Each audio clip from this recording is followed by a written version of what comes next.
में अपन आगे चलते हैं। अच्छा, मैंने पहले भी बताया था कि आप नोट्स बनाते हुए चलना इसी में और आराम से पढ़ते हुए चलें। कल जो अपन ने शुरू किया था टीचिंग एप्टीट्यूड वाला, तो कुछ चीज़ों को रिवीजन कर लेते हैं एक बार, फिर आगे चलते हैं। सबसे पहले अपन ने अर्थ बताया होगा मैंने, टीचिंग एप्टीट्यूड का अर्थ क्या है? कौन बताएगा? क्या अर्थ? गुड इवनिंग भाई, नमस्ते भाई, सभी को गुड इवनिंग, सभी को नमस्ते। कल मैंने अर्थ बताया था, शिक्षण का अर्थ क्या है? सर्वांगीण विकास को, और फिर शिक्षक और विद्यार्थी के बीच में प्रत्यक्ष वार्तालाप। तो प्रत्यक्ष वार्तालाप को क्या कहते हैं? डायरेक्ट कन्वर्जेशन जो होता है टीचर और विद्यार्थी के रूप में। ठीक। कौशल विकास है, सामाजिक विकास है, भावनात्मक विकास है, यही बातें थी अपनी। ठीक है। हाँ, नहीं, क्लास जो अपनी रहेगी भाई, एक बार मैं सभी को बता दूं, क्लास अपनी 4 बजे से ही रहेगी। तो आज थोड़ा टाइमिंग की वजह से था, बाकी क्लास अपनी 4 बजे ही रहेगी, है ना? 4 से और लगभग 5 साढ़े 5 बजे तक टीचिंग एप्टीट्यूड रहता है अपना, और 5:30 से फिर 7 तक अपना जो रहेगा वो फिर जनरल नॉलेज वाला रहेगा। तो आज थोड़ा सा टाइमिंग का था। क्लासें कंटिन्यू रहेंगी, क्लासों में कोई वो नहीं है ना, बिल्कुल कंटिन्यू। हाँ, डायरेक्ट टॉक कह सकते हैं, डायरेक्ट कन्वर्जेशन कह सकते हैं, एक ही बात है। फिर मैंने 3 आपको परिभाषा बताई थी। कौन कौन सी? एक तो क्लार्क के अनुसार बताया था। क्लार्क क्या कहता है शिक्षण के बारे में? क्लार्क व्यवहार में परिवर्तन की क्रिया को क्या कहते हैं? शिक्षण कहते हैं। ये ध्यान रखना, याद रखना, वो सीधी सीधी लाइन देगा और ये पूछेगा किसके अनुसार है। ठीक है। अच्छा, दूसरा एक मैंने और लिखवाया होगा, किसके अनुसार? ठीक है, बीओ स्मिथ के अनुसार क्या है? अधिगम से अभिप्रेरणा की ओर, यानी सीखने से अनुभव की ओर, ऐसा ही था। ठीक है, बिल्कुल भाई, धन्यवाद, बिल्कुल भाई। ठीक है। अच्छा, उसके बाद एक तीसरा और लिखवाया था मैंने, है एन पेज। एन पेज ने क्या कहा? शिक्षण कला व विज्ञान दोनों है। तो अब उसके बाद ही देखो, फिर अपन ने और चीजें लिखी। फिर मैंने लास्ट में अपन एक हेडिंग डाली थी, शिक्षण की प्रवृत्ति, प्रकृति, ऐसा डालता, नेचर ऑफ टीचिंग। तो किसी ने हेडिंग नहीं डाली तो हेडिंग डाल लेना भी, और इसको बहुत अच्छे से समझना। मैंने पहले भी बताया कि चीजों को बहुत अच्छे से समझना, और एक एक लाइन में बिल्कुल आराम से ही समझा रहा हूं। और अब आप हेडिंग डालेंगे, शिक्षण की प्रकृति। शिक्षण की प्रकृति, nature of teaching, nature of teaching.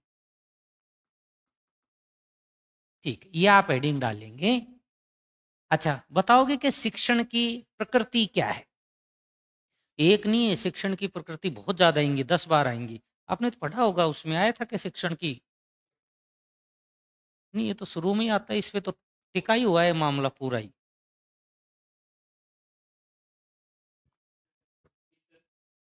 ठीक है, कोई बात नहीं, लेकिन अब अच्छे से समझना इन चीजों को, है ना? देखो, शिक्षण क्या है, शिक्षण की प्रकृति कैसी होती है? तो अपन कहें शिक्षण एक व्यापक प्रक्रिया है। व्यापक प्रक्रिया का अर्थ क्या हुआ? एक बहुत बड़ी प्रोसेस है, बहुत बड़ा प्रोसेस है, जिसमें अपन का विद्यार्थी के भावनात्मक, संज्ञात्मक और उसकी अभिप्रेरणा पर क्या दिया जाता है? बल दिया जाता है। फिर इसके भी अलग अलग क्या है? प्रकार हैं। और मैंने बताया था ना, जब पढ़ोगे तो बहुत सारे नाम आएंगे अलग अलग रूप में। तो पहले तो एक डेफिनेशन लिखना मेरे साथ साथ ही, फिर उसके बाद आगे चलते हैं भी। एक तो मेरे साथ ही लिख देना भी, एक लाइन तो, है ना? और एक लाइन मेरे साथ ही लिखना, शिक्षण या फिर ऐसे लिख देना, शिक्षण एक व्यापक प्रक्रिया है। शब्द लिखना, एक लाइन लिखना भी, शिक्षण एक व्यापक प्रक्रिया है। शिक्षण एक व्यापक प्रक्रिया है जिसमें जिसमें विद्यार्थियों के जिसमें विद्यार्थियों के संज्ञानात्मक, कोमा भावनात्मक, संज्ञानात्मक कोमा भावनात्मक व क्रियात्मक, क्रियात्मक जाने ना, एक्टिविटीज, क्रियात्मक पक्षों पर बल दिया जाता है, बल दिया जाता है, बल दिया जाता है, बल दिया जाता है। ये चीज आपको याद रखनी पड़ेगी एक लाइन के रूप में। अब बताओ शिक्षण, ये तो अपन एक लाइन के रूप में लिखा कि अर्थ क्या है, तो बताना शिक्षण की प्रकृति क्या होती, इसका अर्थ क्या हुआ, बताओ भी। शिक्षण एक कैसी प्रक्रिया है, व्यापक प्रक्रिया, एक बिग प्रोसेस है, ठीक है, जिसमें विद्यार्थियों के बताओ क्या संज्ञानात्मक, भावनात्मक और क्रियात्मक पक्षों पर बल दिया जाता है। अब इसके भी मैंने कहा कि अलग अलग क्या है प्रकार हैं, अलग अलग पॉइंट हैं, तो इसके भी क्या हेडिंग डाल देना, शिक्षण के निम्न प्रकृति है, शिक्षण की निम्न प्रकृति है, ये हेडिंग डाल देना, शिक्षण की निम्न प्रकृति है। और अब ध्यान रखना डायरेक्ट कोई नहीं लिखेगा, मैं पहले पूरा, इसमें पॉइंट आएंगे बहुत सारे, पहले उस पॉइंट को समझना, उस पॉइंट में क्या है उस चीज को समझना।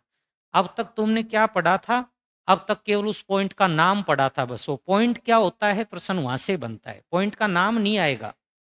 अब देखो इधर समझना भाई, मैं एक एक पॉइंट हेडिंग डाल दूं ताकि आपको मतलब ये लगे कि हाँ एक एक पॉइंट के रूप में है। तो पहला पॉइंट तो देखो इन्होंने क्या दिया है, शिक्षण एक त्रिस्तरीय या त्रिध्रुवीय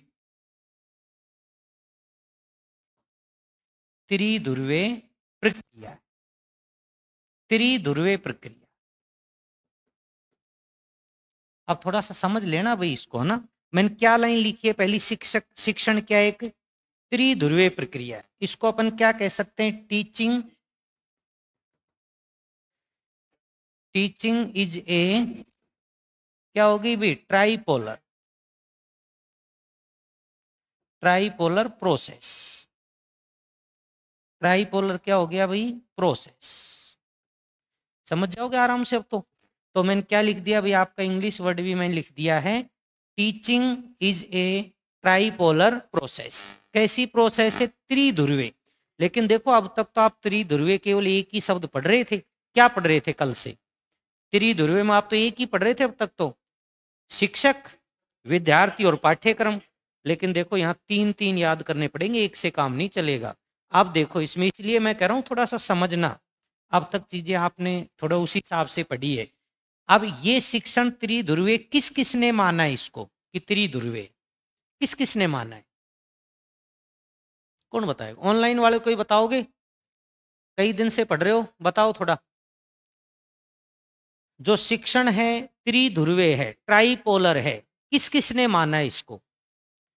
और ट्राइपोलर भी तीन यही नहीं है, शिक्षा और शिक्षार्थी और यही नहीं है, सबने अलग अलग माना है। ऐसा नहीं कि एक चीज तो आपको याद कर लिया आपने तो, लेकिन ये तो दी नहीं और कोई और ही दे दिया तो क्या करोगे। नहीं नहीं सेकंड क्लास ही है भाई, ज्यादा कुछ नहीं निकला। अब समझो भाई, इसमें भी ध्यान रखना, सबसे पहले तो मैं किसके अनुसार बता रहा हूं भाई, राय बरन। बताओ किसके अनुसार भाई, राय बरन के अनुसार। 30 अंक का मामला है, बहुत अच्छे से पढ़ो और बहुत ज्यादा पढ़ना पड़ेगा, याद करना पड़ेगा। किसके अनुसार बात कर रहा हूं, अच्छा राय बरन के अनुसार जो त्रिस्तरीय पद्धति है, तो एक बात बताओ यही तो त्रिस्तरीय पद्धति होगी, सबके सामने त्रिध्रुवीय ही आएगा। अच्छा राय बरन ने देखो क्या माना है, राय बरन ने इधर तो क्या माना है बताओ भाई, शिक्षक, ठीक है।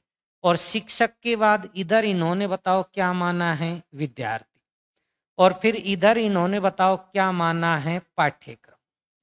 ये जो त्रिस्तरीय पद्धति आप जो पढ़ रहे थे ना, ये त्रिस्तरीय पद्धति बताओ ये किसके अनुसार है, बताओ राय बरन। कल आप क्या बता रहे थे, कुछ और ही नाम बता रहे थे आप तो कल, जॉन डेवी, जॉन डेवी आएगा, पर जॉन डेवी ने ये नहीं बताया, जॉन डेवी ने बताया शिक्षक, शिष्य और सामाजिक वातावरण, ऐसा ही लिखवाया था क्या, ठीक, कोई बात नहीं है, ये ध्यान रखना, उन शायद वो एक ही में घोलमोल करके बता दिया होगा वो चीजें, ध्यान देना।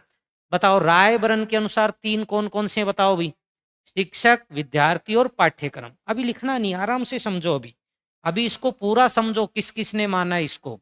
फिर उसके बाद एक आपका नाम जो कल से ही आप बोल रहे हो, जॉन डेवी। कौन बताना भाई? जॉन डेवी के अनुसार।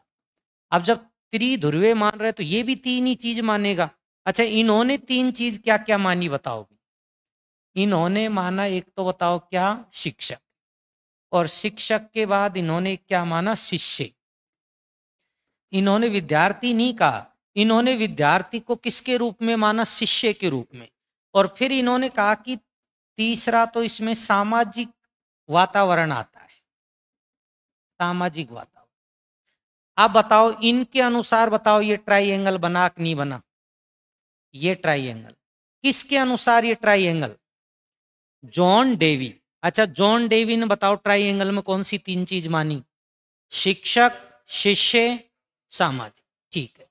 फिर उसके बाद देखो, फिर उसके बाद एक व्यक्ति आया, कौन? BS Bloom. बीएस ब्लूम के अनुसार, बीएस ब्लूम के अनुसार। अच्छा, इन्होंने कौन कौन सी, ये भी तीन ही मानेगा, अभी तो बात तो अपना पहला पॉइंट ही चल रहा है। ठीक है। अच्छा, इन्होंने देखो क्या माना, इन्होंने एक तो माना शिक्षण के उद्देश्य। बताओ क्या माना? एक तो शिक्षण के उद्देश्य, एम ऑफ टीचिंग। क्या हो गया भाई? एम ऑफ टीचिंग, शिक्षण के उद्देश्य। फिर दूसरा इन्होंने माना सीखना। क्या माना दूसरा इन्होंने भी? सीखना या सीखने का अनुभव। क्या माना भाई? सीखने का अनुभव। और तीसरा इन्होंने माना व्यवहार में परिवर्तन। क्या माना भाई? व्यवहार में परिवर्तन, चेंज ऑफ नेचर। और इन्होंने इन तीनों को क्या बना दिया भाई? ट्राइएंगल बना, इस तरीके। अब ये तीन चीजें तीनों ने ही माना, इसके अलावा दुनिया की कोई पुस्तक में चौथा नहीं है। केवल कितने व्यक्ति हैं? तीन। अब देखो, अब इधर समझना भाई, एक बार मैं वापस समझा रहा हूं, आराम से लिखना और कोशिश करना कि बिना देखे लिखे। क्या पढ़ रहे हैं? शिक्षण की प्रकृति। शिक्षण की प्रकृति में पहला पॉइंट अपन क्या पढ़ रहे हैं? शिक्षण एक त्रिध्रुवीय प्रक्रिया है। त्रिध्रुवीय प्रक्रिया कितने व्यक्तियों ने मानी? तीन। पहला कौन था?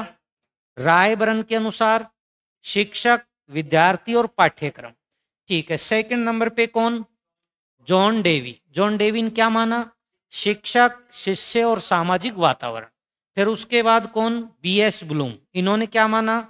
शिक्षण के उद्देश्य, सीखने का अनुभव और व्यवहार में परिवर्तन। अब बताओ, याद कर सकते हो आराम से? अब मैं वापस वहीं आ जाऊं? ठीक है। अब लिखना शुरू करना इस तरीके से, ये चीजें होंगी।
हाँ, जॉन डेवी है। अच्छा, आगे चलूं? क्या ये लिख लिया क्या?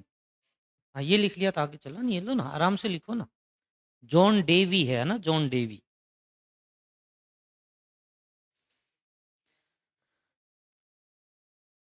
इनके तो भाई इंग्लिश में इसको तो शिक्षण के उद्देश्य को तो क्या कहेंगे अपन? M of teaching. ठीक है। सीखने का अनुभव, एक्सपीरियंस ऑफ लर्निंग।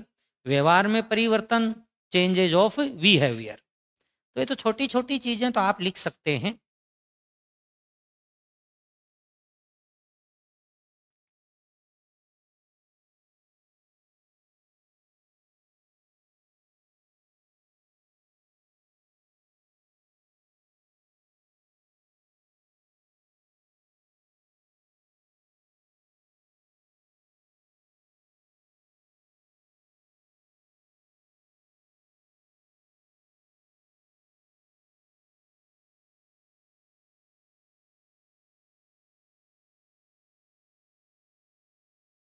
अब आपको ये चीजें याद रखनी भी सीधे सीधे रूप में, है ना, गलत नहीं हो जाए प्रश्न।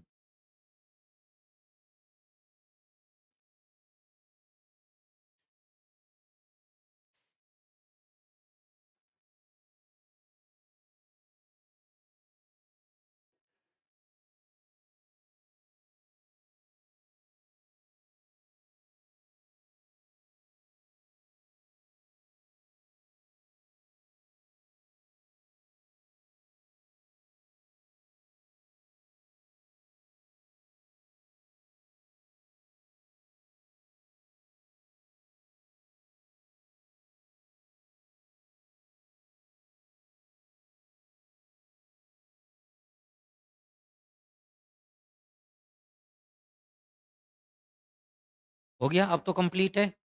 अब यहाँ से कोई प्रश्न गलत नहीं होगा। ठीक है, आप बताओ, ये तो अपना पहला पॉइंट था। और पहला पॉइंट क्या था? शिक्षण एक त्रिध्रुवीय प्रक्रिया है। ठीक है, कौन से नंबर का पॉइंट लिखेंगे इसके बाद? वही सेकंड नंबर का पॉइंट। सेकंड नंबर का पॉइंट लिखना, शिक्षण कला व विज्ञान दोनों। शिक्षण कला व विज्ञान दोनों। शिक्षण कला व विज्ञान दोनों। मैंने कहा ना, कल तो आप उन शब्दों को ही पढ़ रहे थे, अब उनमें ये पढ़ोगे कि क्या है उनमें। शिक्षण कला व विज्ञान दोनों है, तो इसको क्या लिख सकते हो भी? टीचिंग। टीचिंग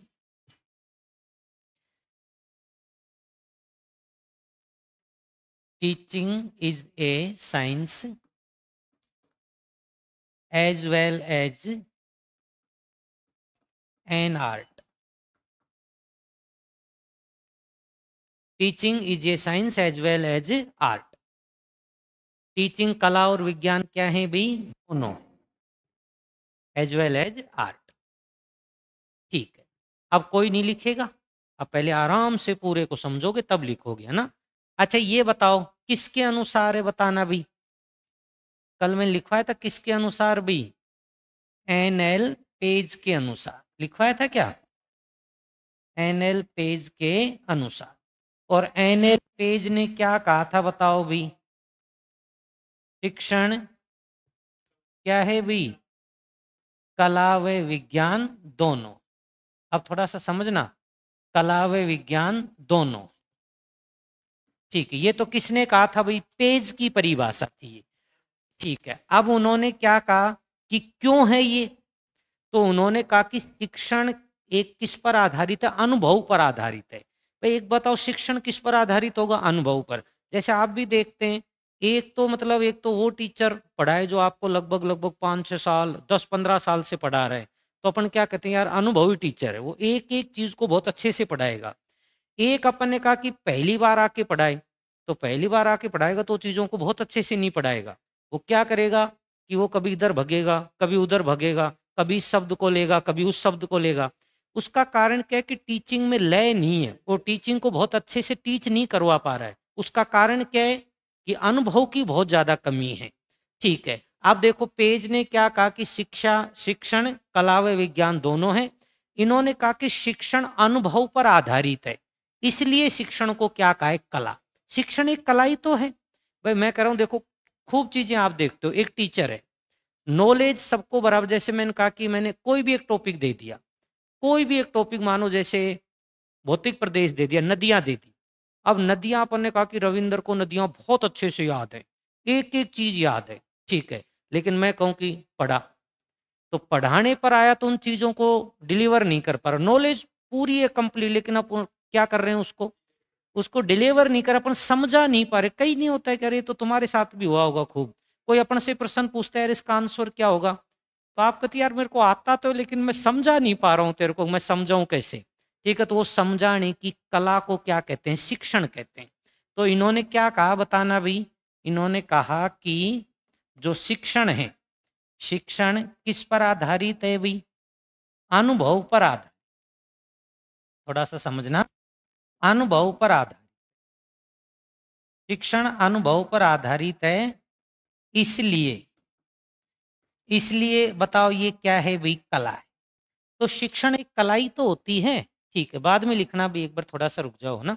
ठीक है, अब उसके बाद देखो इन्होंने क्या कहा कि शिक्षण में इन्होंने क्या कहा कि शिक्षण में क्या क्या होना चाहिए? भावनात्मक। शिक्षण में एक तो क्या कहा इन्होंने? भावनात्मक। एक क्या कहा भाई? संज्ञानात्मक। भावनात्मक, संज्ञानात्मक व क्रियात्मक। क्रियात्मक पक्षों को शामिल किया जाता है, पक्षों को शामिल किया जाता है, शामिल किया जाता है। आप बताओ आराम से कर दोगे कि नहीं कर दोगे? अब ये इतना सा बताए इन्होंने, बताओ 2 नंबर पे क्या है? शिक्षण, कला व विज्ञान दोनों है। फिर ये कहने वाला कौन था? NL page. क्या कहा उन्होंने कि शिक्षण अनुभव पर आधारित, इसलिए इसको क्या कहते हैं? कला कहते हैं। उसके बाद शिक्षण में भावनात्मक, संज्ञात्मक, क्रियात्मक पक्षों को शामिल किया जाता है। एक टीचर में क्या हो? भावना हो समझने की, ठीक है। यानी भावना, जैसे अपन ने कहा कि कुछ चेहरे ऐसे मालूम हो जाते हैं, जैसे कोई टीचर पढ़ा रहे, जैसे मेरे को बहुत अच्छे से मालूम हो जाती चीजें, जैसे मैं पढ़ा रहा हूँ, हो सकता है यहाँ बैठे इनको समझ में नहीं आ रहा, तो मेरे को बिल्कुल पहचान जाता हूँ इसके समझ में नहीं आ रहा। कारण क्या है? वह तो इधर देखेगा या उधर देखेगा या उधर देखेगा।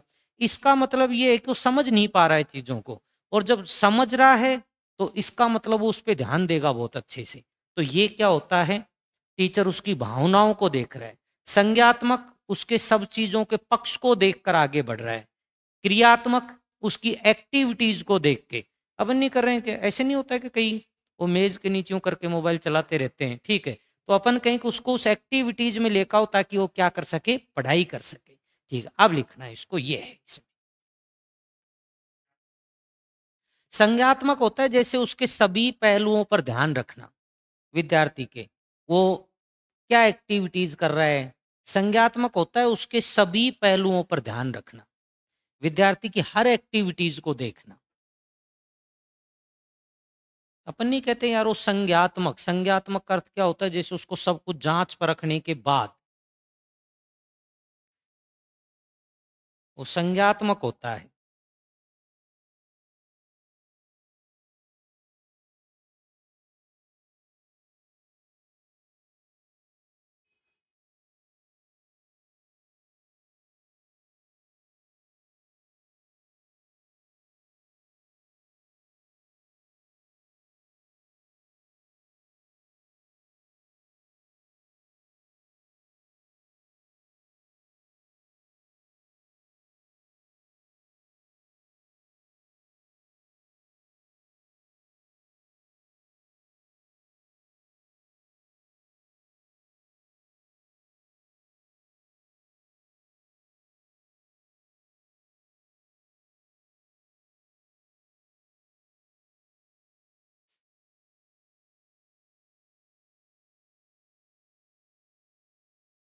चलें भी आगे।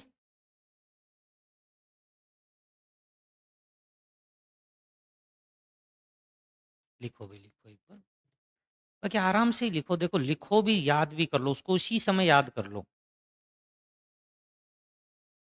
ठीक, अब तो चलो आगे। कितने पॉइंट हुए? 2। तीसरे नंबर का पॉइंट लिखना, शिक्षण व्यवहार में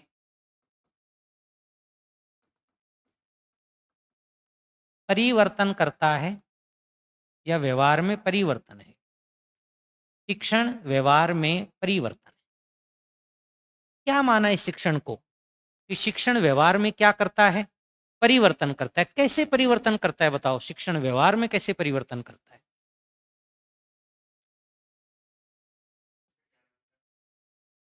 बिल्कुल, अपन नहीं कह सकते हैं कि, नहीं कहते हैं कि अरे यार ये अनपढ़ है, इसको क्या समझाएं। फिर अपन नहीं कहते हैं, जैसे कोई भी अपने घर में कोई भी बहुत ज्यादा पढ़ा लिखा हो, तो वो कोई अलग एक्टिविटीज करते हैं, तो अपन नहीं कहते हैं यार तू इतना पढ़ा लिखा है, तेरे को बिल्कुल भी नॉलेज नहीं है। ठीक, इसका मतलब वो पढ़ा लिखा तो है लेकिन उसके व्यवहार में क्या आ रहा है? परिवर्तन ही नहीं आ रहा है। इसका मतलब यदि आपको शिक्षा है आप में, तो आपके व्यवहार में क्या होना चाहिए? परिवर्तन होना चाहिए। ठीक है, और कई बार नहीं देखते क्या बसों में आते रहते हैं खूब, वो कोई बूढ़ा खड़ा रहता है, ठीक है, एक पढ़ा लिखा उसके साइड में बैठा रहता है, तो वो नहीं आता है। ऐसी शिक्षा का क्या काम? इसका मतलब शिक्षा तो है, गांव नहीं कहते हैं क्या कि तू पढ़ा तो है पर गुणा नहीं है। है, कुछ ऐसी बातें कहते हैं ना, पढ़ा तो है पर गुणा नहीं है। इसका मतलब पढ़ा तो है लेकिन तेरे व्यवहार में कोई परिवर्तन नहीं है। इसका मतलब यदि आपने शिक्षण किया है तो आपके व्यवहार में परिवर्तन होना आवश्यक है। ठीक है, तो इसमें क्या लिख दोगे भाई? शिक्षण व्यवहार में परिवर्तन है तो क्या कह सकते हो भाई? Teaching. Teaching changes of behaviour. Teaching changes of behaviour. Teaching changes of behaviour. बोलने बोलने उठने बैठने की कला को समझना। बिल्कुल भाई, भाई वो किस तरीके से बोल रहा है, किस तरीके से उठ रहा है, क्या लैंग्वेज यूज कर रहा है, तो अपन कहीं उसके पढ़े लिखने की चीजों का हमें एहसास होता है।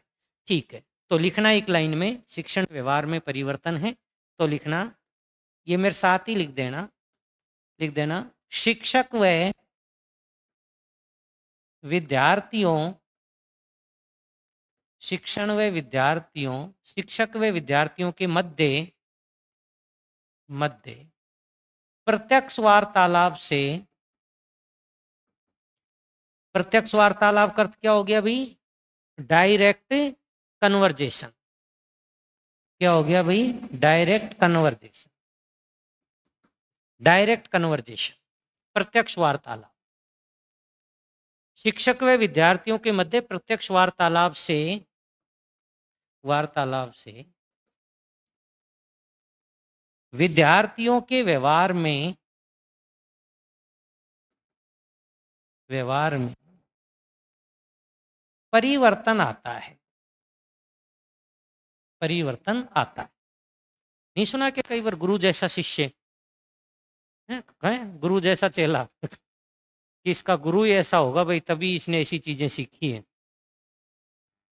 वो कुछ दिन पहले तो आता था, आपने सुना कि नहीं? वो पता नहीं कोई एक वो व्हाट्सएप पे इन पे आता रहता है, वो गुरुजी को फोन करता है, गुरुजी पता नहीं मैं पास हो गया कि नौकरी लग गया, आपके साथ मेरी फोटो लगा दूंगा। को टीचर मना करता रहे मेरे साथ मत लगा देना तेरी फोटो।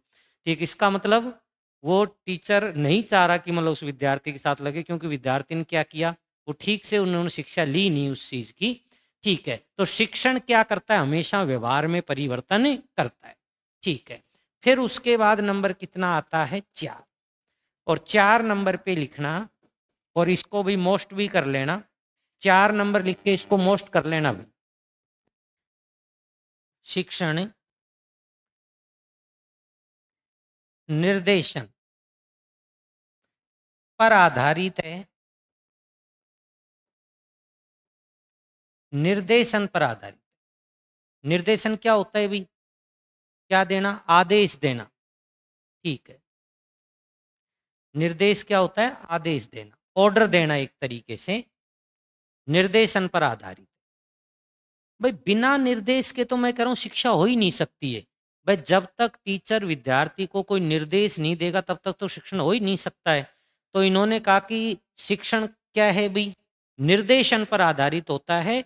जैसे जैसे टीचर निर्देश देता है, निर्देश का वैसे अपन क्या कह सकते हैं भाई? इंटरेक्शन देता है। क्या देता है? इंटरेक्शन। तो अपन ने कहा कि यहाँ जो शिक्षण है वो किस पर आधारित हो गया? इंटरेक्शन पर आधारित हो गया। और ये जो शिक्षण है ये इंटरेक्शन पर आधारित होता है। इसमें आपने कभी नाम सुना हो? आपने तो पढ़ा है रविंद्र, पढ़ा है आपने, तो इसमें सुना होगा एक, इसमें एक पद्धति लागू होती है 6E+S। सुना है क्या? 6E+S पद्धति पर आधारित है ये निर्देशन। सुना है कभी? कोई बात नहीं, तो लिखना, लिखना, यह शिक्षण, यह शिक्षण, ये लिखना भी 6E+S। ये ऐसे प्रश्न मिलेंगे, इसलिए मैंने कहा था कि इसको मोस्ट कर लेना।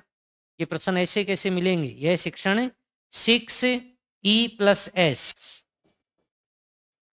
पद्धति पर आधारित है।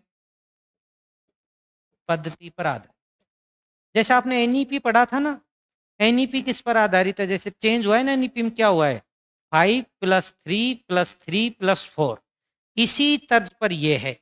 तो बताओ इसमें जो शिक्षण निर्देशन देते हैं उसमें बताओ कौन सी पद्धति लागू की गई है? 6E+S। कौन बताएगा ये 6E+S क्या है? रविंद्र तू ही बताएगा, और तो कौन बताएगा, हैं?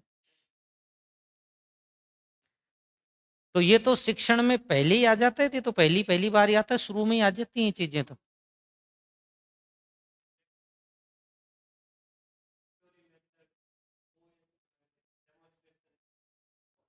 अरे वो तो बहुत बाद की बात है, वो तो अब थोड़ी आएंगी। वो चीजें तो जब आएंगी जब आप इनको सीख जाओगे बहुत अच्छे से।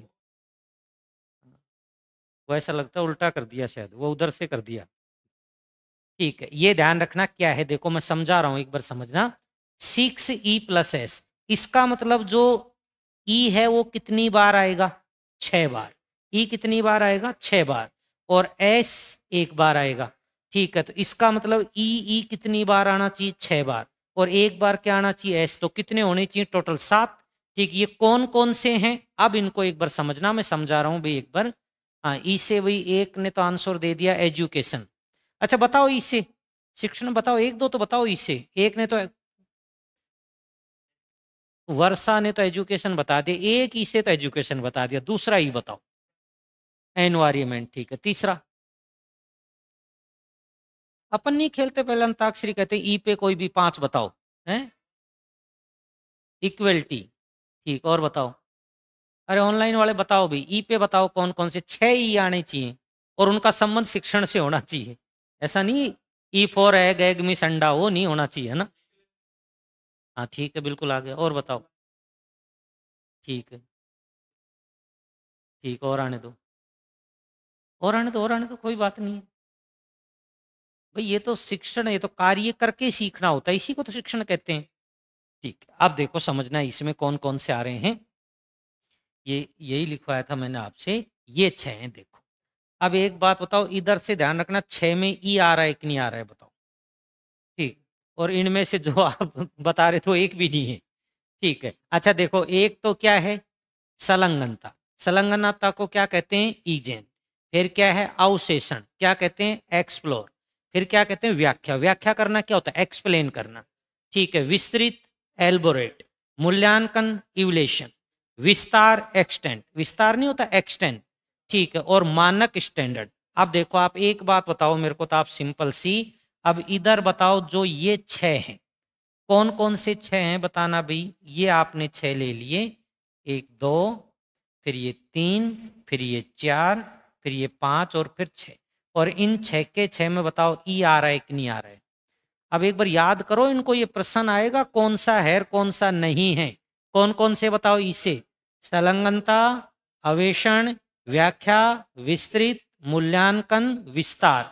और ऐसे क्या बनेगा? मानक। मानक अर्थ क्या हो? स्टैंडर्ड। क्या हुआ भाई? स्टैंडर्ड। दिख रहा है भी आराम से आपको? ठीक है, नहीं जो आपने बताए थे तो एक भी नहीं है इसमें से। ठीक, अब याद करो, एक तो क्या हो जाएगा? इंगेज। एक क्या हो जाएगा? एक्सप्लोर। एक क्या हो जाएगा? एक्सप्लेन। एक क्या? एल्बोरेट। एक क्या हो जाएगा? इवलेशन। इवलेशन क्या हो गया? मूल्यांकन। एक्सटेंशन क्या हो गया? विस्तार। और फिर एस से क्या बन जाएगा? स्टैंडर्ड। तो ये कौन सा हो जाएगा? एस। अब बताओ, मैंने आपको फॉर्मूला यही लिखवाया था, इसके सामने फॉर्मूला भी लिख देना, मैंने यही लिखवाया था फॉर्मूला, ए 6e+s। तो बताओ ये वाली पद्धति लागू हो रही है कि नहीं हो रही है? अब इनको लिख लेना सबको इसी तरीके से सेम। तुम तो कहीं और ही घूम रहे थे, तुम तो कहीं और ही घूम रहे थे पे।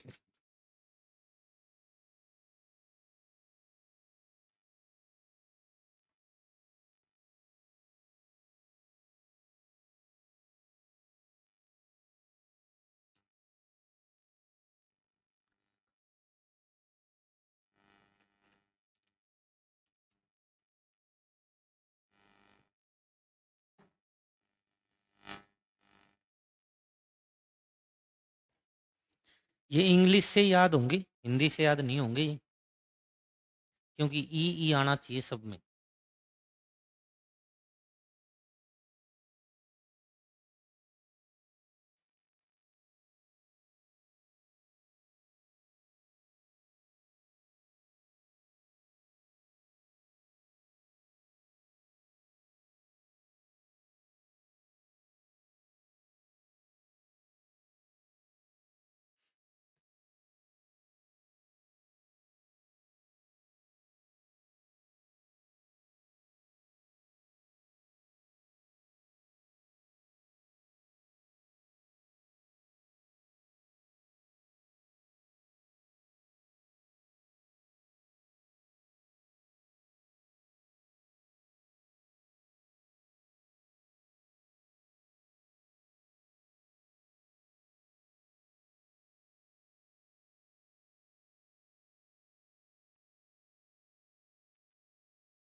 हो गया?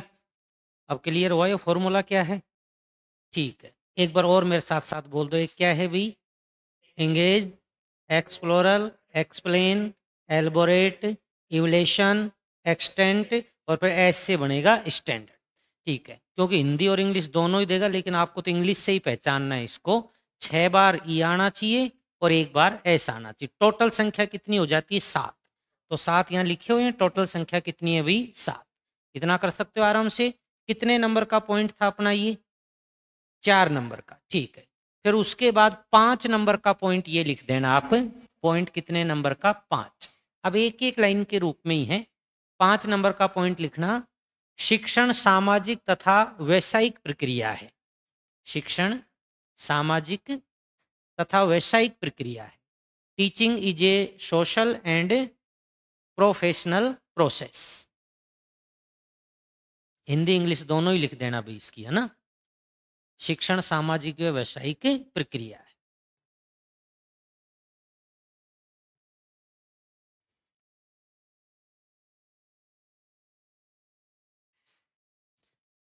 केवल हेडिंग ही डालना अभी तो ना, एक बार मैं समझाऊंगा फिर उसके बाद लिखना।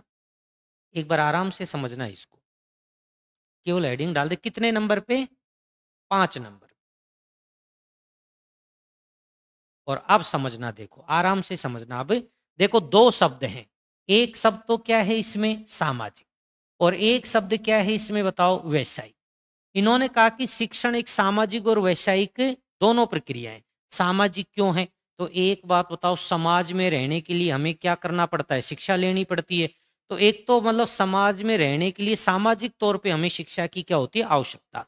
और एक बताओ वैश्विक क्या है? भाई शिक्षा क्या एक वैसा तो है? भाई शिक्षा क्या है? वैसा एक। और एक बात बताओ, जब आदमी शिक्षा ले रहा है तो उसका क्या करेगा? वैसा ही करेगा। तो वैसा ही करेगा। तो अपने का शिक्षक क्या है? बताओ, शिक्षण एक क्या है? वैश्विक है कि नहीं है? तो वही चीजें इसमें लिखी हैं। देखो क्या है?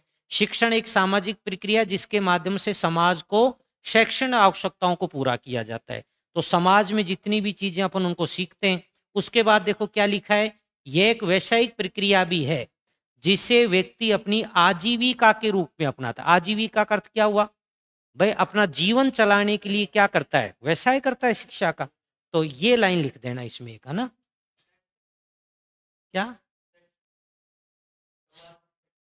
हाँ, समाज के शैक्षणिक तो शिक्षा ही होती है ना। हाँ बिल्कुल, शैक्षणिक अर्थ क्या होता है यहाँ भी? शिक्षा, एजुकेशन। एजुकेशन ही होगा इसका अर्थ, है ना? और भी देख लो, कोई शब्द आपको समझ में नहीं आए तो पूछ लिया करो भी, है ना? लेकिन तुम क्या करते हो? डायरेक्ट केवल इतना सा पढ़ते हो। उसके बारे में लिखना पड़ेगा क्यों है ये।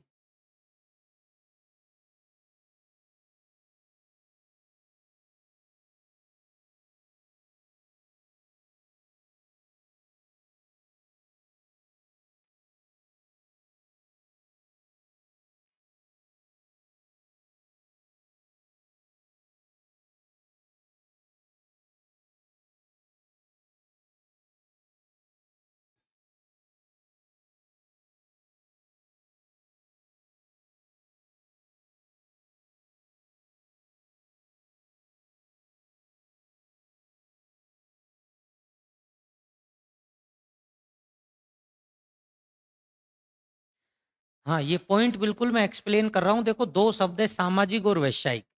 एक तो अपन ने कहा कि सामाजिक तौर पे अपन को शिक्षा की आवश्यकता होती है। समाज में रहने के लिए अपन को शिक्षा की आवश्यकता होती है। समाज को जानने के लिए अपन को शिक्षा की आवश्यकता होती है। फिर उसके बाद क्या शब्द दिया है? वैश्विक।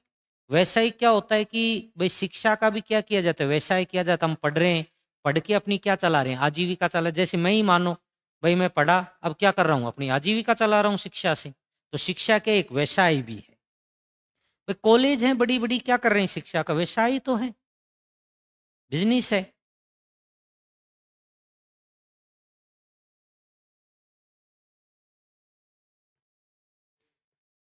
चलें क्या आगे? ठीक है, कितने पॉइंट हुए? और 6 नंबर का अपने एक पॉइंट आता है, शिक्षण। ये ध्यान रखना, इसकी जगह आधा दय लिखना ही है ना, समझ गए ना? आधा दय सदैक एवं विकासात्मक प्रक्रिया है। देखो, teaching in A international and developmental process. अब देखो ये क्या है समझना।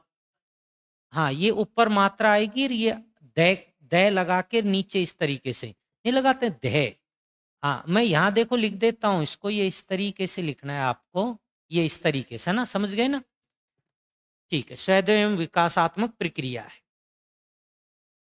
एक बार एडिंग डाल दें।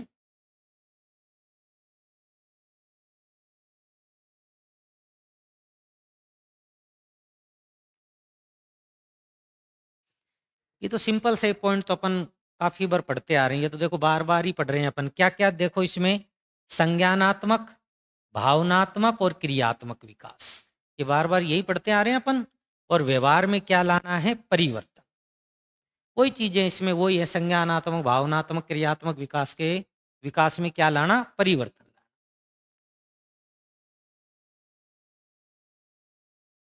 हाँ बिल्कुल लिख दो, ये तो वही है, बार बार लिख रहे हैं अपन इन चीजों को। तो भाई विद्यार्थी में अपन ज्यादातर ये तीन परिवर्तन तो लिख रहे हैं, देखो कौन कौन सा लिख रहे हैं, संज्ञानात्मक, भावनात्मक और क्रियात्मक। अब ये ध्यान रखना, जब मैं क्वेश्चंस करवाऊंगा तो ये सारी चीजें आएंगी, गलत नहीं होना चाहिए क्वेश्चन। लेकिन क्या था कि मैटर बहुत ज्यादा हो जाएगा जब तक आपके पास है। भाई 30 अंक का मामला है तो देखो पढ़ना पड़ेगा चीजों को अच्छे से, फिर उसमें टाइम पास वाली स्थितियां नहीं हो।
चलें क्या भाई आगे, हो गया। ठीक है, इसमें तो वही तीन चीजें हैं जो अपन बार बार लिखते भी आ रहे हैं।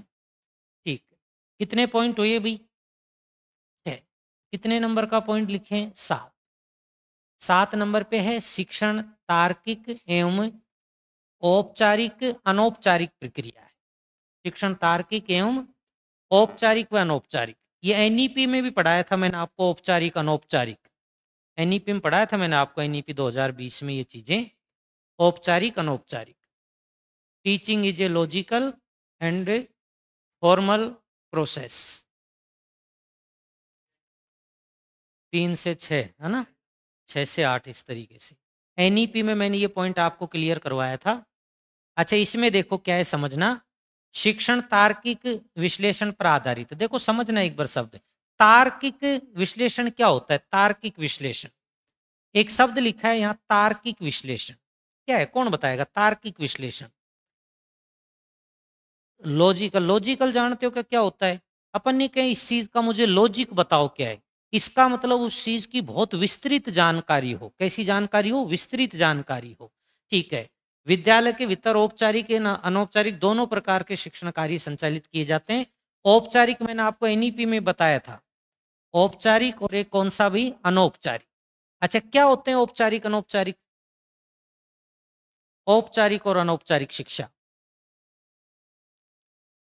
3 से 6 वर्ष का और फिर 6 से 8 वर्ष का, ये अपन ने दो भागों में बांटा था। औपचारिक, औपचारिक में तो बताओ कितने वर्ष तक का लिया था, बताना औपचारिक, 3 से 6 वर्ष। और फिर ये बताओ यहां कौन सा लिया था आपने भी, 6 से 8 वर्ष। ये औपचारिक अनौपचारिक शिक्षा होगी। अपन ने कहा कि उसको आप पढ़ाएं भी, और उसको पढ़ाने के साथ साथ चीजों को दिखा के उसको सिखाएं। जैसे मैंने कहा कि कोई भी डायग्राम का उपयोग करें, किसका उपयोग करें, डायग्राम, तो उसको सीधे भी पढ़ाएं, और उसको अपन ने कहा कि एक लॉजिकल रूप में या मैप दिखा के उसको आप समझाने का प्रयास भी करें। तो दोनों तरीके की शिक्षा उसको दें।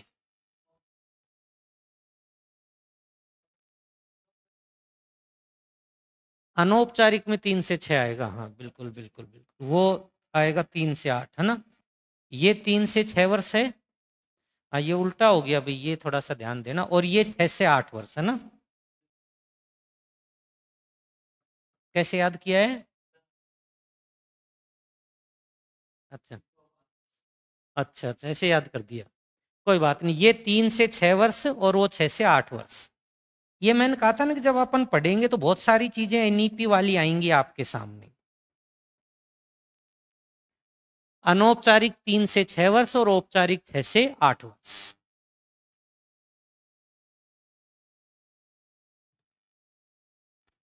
इसमें लिख देना, ऐड कर देना ये चीजें, है ना। हालांकि एनईपी आपको खूब अच्छे से याद है।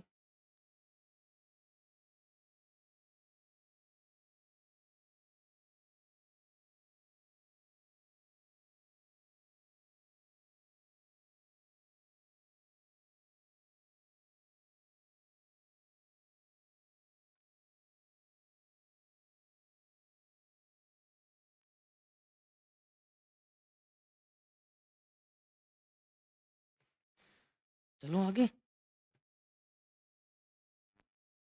कितने पॉइंट हुई है ये? 7 पॉइंट हो गए ना। हाँ नहीं, आराम से लिखो, आराम से लिखो, क्योंकि नोट्स आपके हैं ना भाई, कुछ साथ नहीं रह गए, नोट्स ही याद रहेंगे, बाद में इन्हीं का रिवीजन करना है। तो क्या था, अब मैं कह रहा हूँ चाहे 2 घंटे फालतू लग जाएं कोई फर्क नहीं पड़ता, लेकिन एक अच्छे नोट्स हों। अच्छे नोट्स हों, जो जितने भी शब्द हैं वो शब्द क्लियर होने चाहिए कि उसका अर्थ क्या होता है। क्योंकि फिर जब आप इसको पढ़ने बैठोगे ना तब दिक्कत आएगी फिर बाद में। तो अब सारे शब्दों को क्लियर करते हुए चले। ठीक, अगला देखना, इसी में कितने नंबर का भी? 8। 7 हो गए थे, 8 नंबर देख के आए। शिक्षण उपचारात्मक एवं भाषाई प्रक्रिया है। उपचारात्मक और कैसी है भाई? भाषाई। अच्छा देखो, भाषाई प्रक्रिया कैसे समझना, मैं इस लाइन को वैसे ही समझा देता हूँ सिंपली। ये क्या है भाई, एक तो मैंने एनईपी में बताया था कि शिक्षा कैसी हो, अपनी भाषा में। कम से कम अपन कहीं की जो शुरुआती प्राइमरी जो क्लास है उनको तो कैसी अपनी मातृभाषा में होनी चाहिए, मदर टंग में अपनी शिक्षा देनी चाहिए। तो इन्होंने यही कहा है कि कैसी होनी चाहिए, अपनी भाषा में होनी चाहिए। उपचारात्मक अर्थ क्या हुआ? सभी चीजों का निदान होना चाहिए, समाधान होना चाहिए। जैसे कुछ बच्चे को नहीं आ रहा तो हम उसका क्या करें? समाधान, तुरंत समाधान करें, तो वो क्या हो गया? उपचारात्मक। अब देखो इस लाइन का अर्थ समझना, यहाँ तो लिखा हुआ है, मैं तो बिल्कुल एक सिंपल बता देता हूं। एक तो अपनी भाषा में शिक्षा होनी चाहिए, और उस शिक्षा में आने वाली कठिनाई का प्रत्येक का क्या होना चाहिए? समाधान होना चाहिए। तो बताओ वो क्या हो गया? शिक्षण उपचारात्मक एवं भाषाई प्रक्रिया है। ठीक है, इसको लिख देना भी एक बार। और ये नीचे जब देखो तो वही चीजें देखो, शिक्षण विद्यार्थियों की कठिनाई को दूर करता है, तो कठिनाई को दूर करता है तो उपचारात्मक हो गया कि नहीं हो गया। फिर उसके बाद ये भाषा, प्रतीक और संचार के माध्यम से शिक्षक और विद्यार्थी के बीच सेतु का काम करता है। सेतु जानते हो क्या होता है? सेतु किसको कहते हैं? ब्रिज। ब्रिज, सेतु किसको कहते हैं? ब्रिज।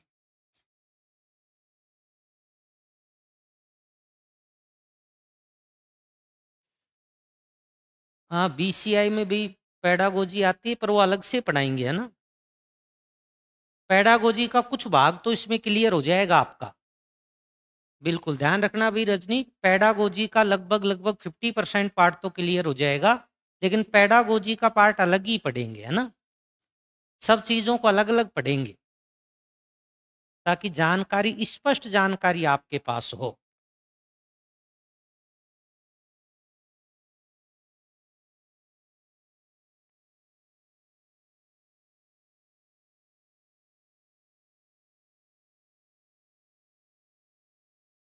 सिंपल है, इसमें तो दो ही चीज मैंने अर्थ पहले ही बता दिया, उपचारात्मक कठिनाइयों को दूर करना, और भाषा में क्या हो सकता है? अपनी भाई मातृभाषा में क्या देनी चाहिए? शिक्षा देनी चाहिए। चलूं क्या आगे? हाँ बिल्कुल आराम से लिखिए।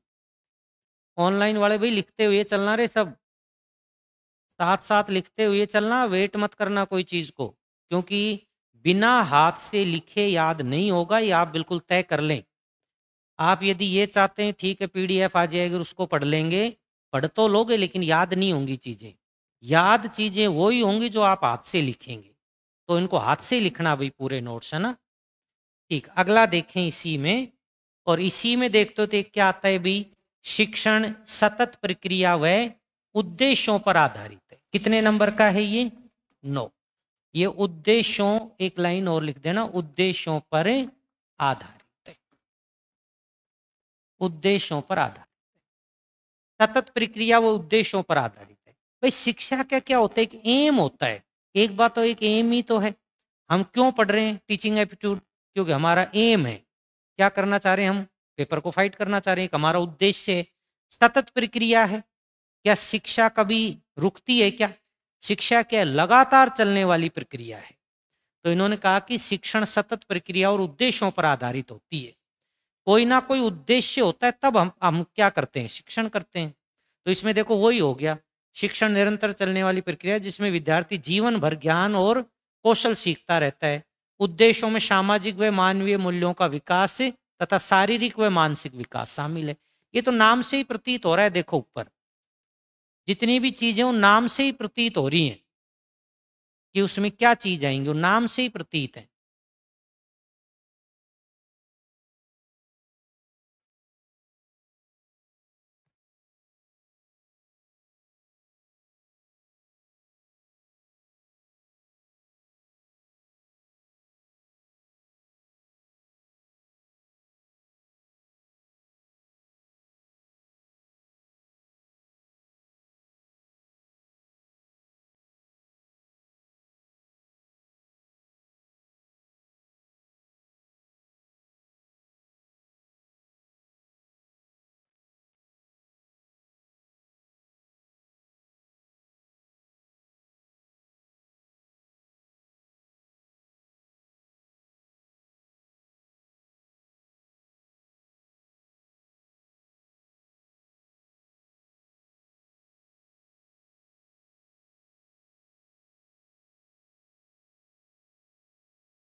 चलो आगे।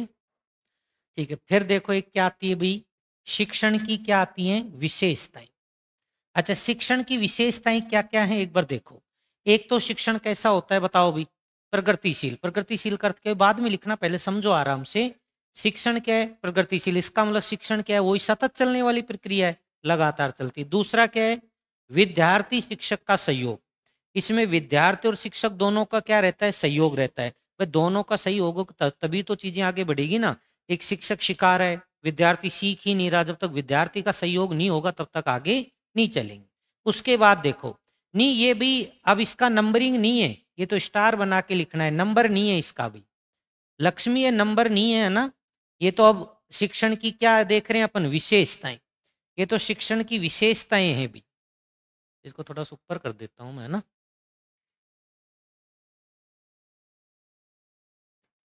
ये पॉइंट नहीं है, ये तो एक अलग से ही पॉइंट है, ये उसका भाग नहीं है। अच्छा, तीसरा क्या है देखो, विद्यार्थी क्रियाशीलता की उपस्थिति। इसका अर्थ क्या हुआ? विद्यार्थी की क्रियाशीलता की उपस्थिति। इसका मतलब विद्यार्थी सीखने के लिए हमेशा क्या रहना चाहिए? एक्टिव रहना चाहिए। एक बात हो, एक्टिव रहेगा तभी तो सीखेगा। एक टीचर पढ़ा रहा है, एक क्लास में सो रहा है आराम से, ठीक, उसको थोड़ी देर बाद बोलो क्या पढ़ रहे थे, फिर वो क्या करेगा? हैं, क्या पढ़ रहे थे पता ही नहीं। इसका मतलब जब तक विद्यार्थी एक्टिव नहीं होगा तब तक उसको शिक्षण समझ में नहीं आएगा। उसके बाद क्या कह रहा है? प्रभावी नियोजन। अच्छा, हाँ, संवेगात्मक स्थिति की उपस्थिति। संवेगात्मक होता है वो पूर्ण रूप से जब वो सीख रहा है तो अपने आप को क्या कर रहा है? वहां उपस्थित कर रहा है। अब जैसे आप टीचिंग एप्टीट्यूड सीख रहे हो तो आपके टीचिंग एप्टीट्यूड आपके माइंड में होना चाहिए क्या होता है, तो उसमें क्या होना चाहिए? वो भावना होनी चाहिए सीखने की, उसके माइंड में वो चीजें उपस्थित रहनी चाहिए। फिर क्या दिया है? प्रभावी नियोजन। प्रभावी नियोजन का अर्थ क्या होता है? जब आप टीचिंग करा तो आपकी टीचिंग कैसे होनी चाहिए? प्रभावी होनी चाहिए। अब एक बात बताओ, जैसे मैं अब एक एक चीज को समझा रहा हूँ, डायग्राम बना रहे हैं, तो चीजें क्या हैं? प्रभावी हैं। अब मैं क्या करूं? यहाँ खड़ा हो जाऊं, मैं बोल रहा हूं, आप लिख रहे हो, वो क्या? प्रभावी टीचिंग नहीं होती। टीचिंग कैसी होनी चाहिए? प्रभावी। ठीक है, लोकतांत्रिक आदर्श के अनुकूल। लोकतांत्रिक अर्थ क्या हो गया भाई? लोगों के अनुरूप होना चाहिए, उसके विपरीत नहीं होना चाहिए। जैसे मैंने कहा कोई भी शिक्षा सामाजिक शिक्षा है, तो समाज के अकॉर्डिंग होनी चाहिए, ना कि समाज के विपरीत हो वो चीजें। ठीक है, फिर उसके बाद उत्तम विधियों पर आधारित। कैसी होना चाहिए? एग्जाम्पल अच्छे होने चाहिए, डायग्राम्स अच्छे होने चाहिए। ठीक है। प्रत्यक्ष अप्रत्यक्ष कक्षा व्यवहार। कक्षा में व्यवहार क्या करता है? डिपेंड करता है। एक तो देखो कक्षा का व्यवहार क्या होता है भाई, अब तो कम रहता है स्कूलों में। उसने बैग रखा, उसने उठाया, उसका बैग वहां पटक दिया। ठीक है, इसका मतलब अपना व्यवहार सही नहीं है, अपन पढ़ नहीं रहे हैं, उसके बैग को वहां ले जा रहे हैं। एक बेचारा वहां बैग रख दिया तो वहां जाके बैठ जाता है, कोई बात नहीं, इसका मतलब शिक्षण ठीक कर रहा है। उसने बैग वहां रखा, उसने वापस वहां रख दिया। क्लास में कितनी बार चीजें होती है, मेरी जगह पे बैठ गया। ठीक है, इसका मतलब ये व्यवहार होना चाहिए, अच्छा व्यवहार होना चाहिए, ऐसा नहीं। फिर सहानुभूति एवं दया पर आधारित। भाई विद्यार्थी के प्रति टीचर का क्या होना चाहिए? सहानुभूति, गुस्सा नहीं होना चाहिए। जैसे मैं कह रहा हूं, जैसे कोई भी बात हो, एक प्रश्न है, आपने एक बार पूछा मैंने बताया, आपने दो बार पूछा मैंने बताया, आपने तीसरी बार पूछा तो भी मैं बता रहा हूं। लेकिन मैं क्या कर रहा हूं, एक बार पूछते ही मैं क्या करूं, दूसरी बार अभी तो बताया था, तेरे को पता नहीं है क्या? ठीक है, इसका मतलब मेरा व्यवहार शिक्षण के प्रति ठीक नहीं है। ठीक है, दया भाव, इसका मतलब बार बार पूछ रहा है तो आपकी ड्यूटी है कि आप उसको बार बार बताएं, लेकिन ऐसा नहीं है कि मजाक के तौर पर ही बार बार पूछने लग जाएं। ठीक है, उसके बाद क्या है? निर्देशात्मक। निर्देशात्मक क्या हुआ? निर्देशों पर आधारित होना चाहिए, आदेश पर, जैसे टीचर जो कहता है वो विद्यार्थी को कार्य करना चाहिए। उसके बाद क्या है? विद्यार्थी शिक्षक घनिष्ठ संबंध। विद्यार्थी और शिक्षक में क्या होने चाहिए? संबंध होने चाहिए, घनिष्ठ संबंध होने चाहिए, अर्थात एक दूसरे की बातों को क्या करना चाहिए? समझना चाहिए। टीचर कह रहा है तो विद्यार्थी को मानना चाहिए। अब टीचर कह रहा है कि कल ये 3 पेज याद करके लाना, फिर दूसरे दिन पूछा कि याद करके लाए, मेरे तो याद ही नहीं रहा। ठीक, इसका मतलब टीचर और स्टूडेंट के बीच में संबंध नहीं है। निदादात्मक क्या होता है? निवारण करना, किसी चीज का समाधान करना। विद्यार्थी आपके पास कोई चीज लेकर आ रहे तो आप क्या करें? उसका समाधान करें, प्रॉब्लम सोल्व करें उसकी। विद्यार्थियों के पूर्व ज्ञान का उपयोग। यदि किसी विद्यार्थी में पहले का ज्ञान है तो उस ज्ञान का क्या करे भी? उपयोग करे। अब ऐसा तो नहीं है कि उस स्कूल में तो मैं 20 तक पहाड़ी सीख के आया था और अब दूसरी स्कूल में आते क्या करूं, मेरे को तो वापस सिखाओ दो से। इसका नहीं, इसका मतलब पूर्व ज्ञान का हमें क्या करना पड़ेगा? उपयोग करना पड़ेगा। तो ये बताओ शिक्षण की क्या है सब विशेषताएं? लिखनी पड़ेंगी आपको, लिखना है पर हिंदी और इंग्लिश दोनों में ही लिख दें आप, है ना। इसमें आएगा कौन सी है कौन सी नहीं है, तो मैंने सारी ही लिख दी है ना, छोड़ा नहीं है कुछ भी। इसलिए मैंने कहा था कि थोड़ा सा टाइम लग जाए बट चीजें क्लियर हों अच्छे से।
छूट भी ज्यादा ही गया आज तो,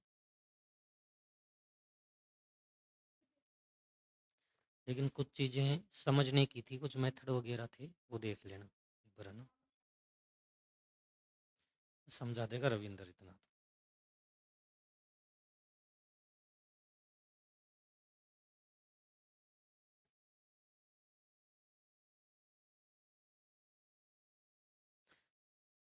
5 वाला, अच्छा मैं इसको नंबरिंग दे देता हूँ ताकि आपको 1, 2, 3, 4, 5। 5 वाला है प्रभावी नियोजन। प्रभावी नियोजन क्या होना चाहिए कि आपकी जो प्लानिंग है ना वो बहुत प्रभावी होनी चाहिए, इफेक्टिव होनी चाहिए। पढ़ाने की, सीखने की, दोनों अपन क्या कहें कि एक प्रभावी होनी चाहिए। 6, 7, 8, 9, 10, 11, 12 और 13। मात्र शिक्षण की विशेषताएं कितनी हैं? 13।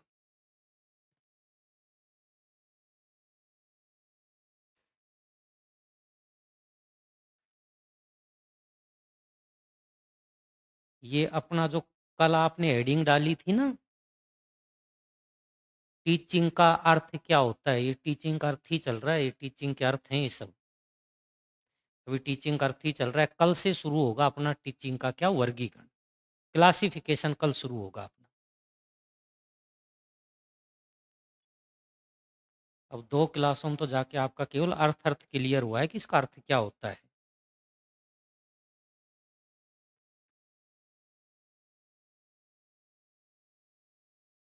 चलें क्या भाई, हो गया?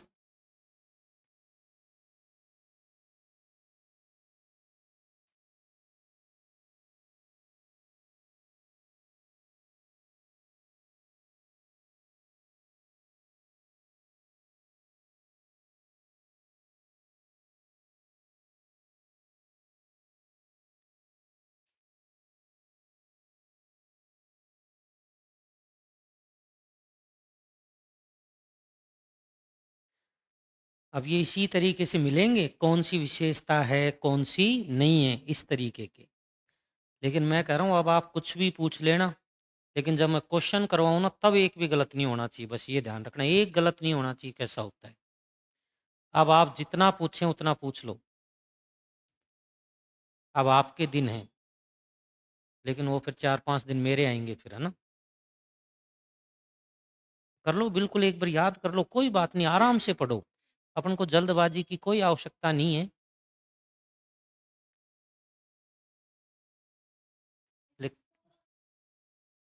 लोकतांत्रिक आदर्शों के अनुसार, लोकतांत्रिक यानी लोगों के अकॉर्डिंग, समाज के अकॉर्डिंग होनी चाहिए, समाज के विपरीत नहीं, लोगों के विपरीत नहीं।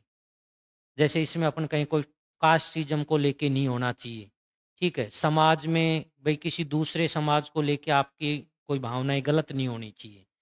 तो सामाजिक तौर पे लोगों को लेके सबको समान शिक्षा के रूप में होना चाहिए, ये चीजें।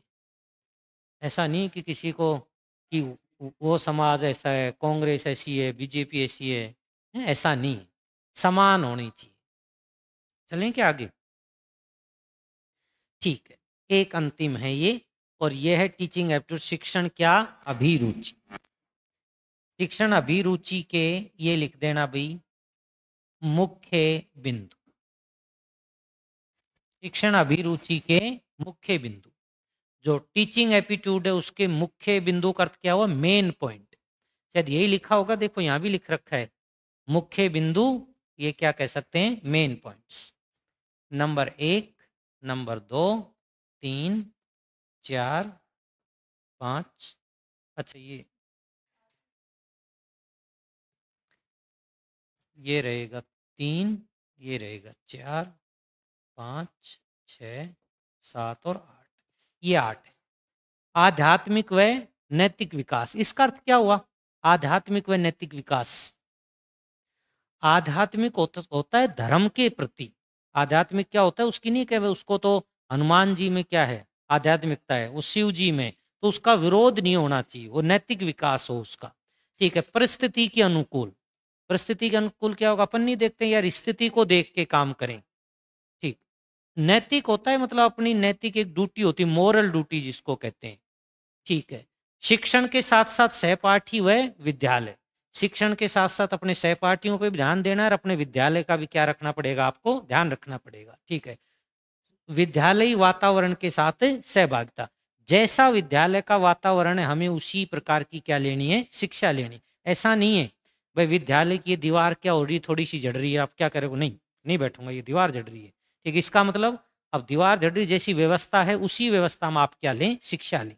ऐसा नहीं कि आप वहां जाके विरोध करें, ठीक। आपकी चेयर थोड़ी सी टूटी हुई है तो आप एडजस्ट करें उसको, है ना, ठीक। उसके बाद जीवन को पूर्णतः व व्यापक प्रदान करना, जीवन में पूर्णतया यानी पूर्ण रूप से क्या लाना, व्यापकता क्या होती है, आग धीरे धीरे क्या होना, आगे की ओर बढ़ना। ठीक है। जीवान पोषण का अर्थ क्या हुआ, वही जीवन को क्या करें, निरंतर आगे बढ़ाएं। ज्ञान की संप्राप्ति, ज्ञान की क्या करें, प्राप्ति करें। ठीक है। बौद्धिक व चरित्र निर्माण, बौद्धिक होना चाहिए, आपका क्या होना चाहिए, करेक्टर एकदम बिल्कुल सही हो। ठीक है। आपसी सहयोगी व भ्रातृत्व की भावना, भ्रातृत्व जानते हो कि भाई की तरह, किसकी तरह भाई, आपस में भाई की तरह क्या होनी चाहिए, भावनाएं होनी चाहिए, भाईचारा। ये लिखते हैं, लिख दिया क्या, लिख दें आराम से। अब तक जो मैंने पढ़ाया है वो केवल टीचिंग का मैंने अर्थ बताया कि ये अर्थ होता है इसका। कब तक याद हो जाएगा ये सब, याद ही है ना। लेकिन मैं मान रहा हूँ शायद एनईपी से भी ज्यादा सिंपल है टीचिंग एप्टीट्यूड। मैं कह रहा हूँ कि आधी सी चीजें तो वही आ जाएंगी, अभी आ रही थी वो औपचारिक अनौपचारिक बहुत सारी चीजें आएंगी।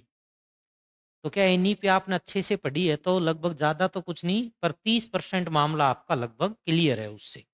वो भी तो यही आ रहा था, वो भी तो इससे ही बनाई हुई है, टीचिंग एप्टीट्यूड में से निकाल के ही तो एनईपी बनाई है। तो लगभग इसी का पार्ट है, उसमें जुड़ी हुई चीजें हैं आपकी। पर ये कि आप उसको तरीके से पढ़ेंगे तब याद होंगी। भाई याद करने का भी एक होता है कि आप पॉइंट टू पॉइंट बिल्कुल स्टेप बाय स्टेप चलेंगे तब याद होगी।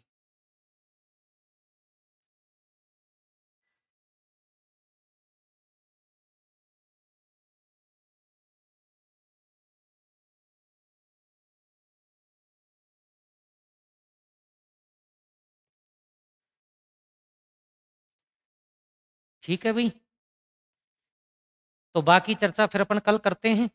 और टीचिंग एप्टीट्यूड वाली क्लास आज तो थोड़ा सा जरूर में रहा था, लेकिन फिर भी ठीक है, 1.5 घंटे का टाइम रखेंगे अपन इसमें, है ना, क्योंकि लंबा पोर्शन है, 30 अंक का मामला है इसमें।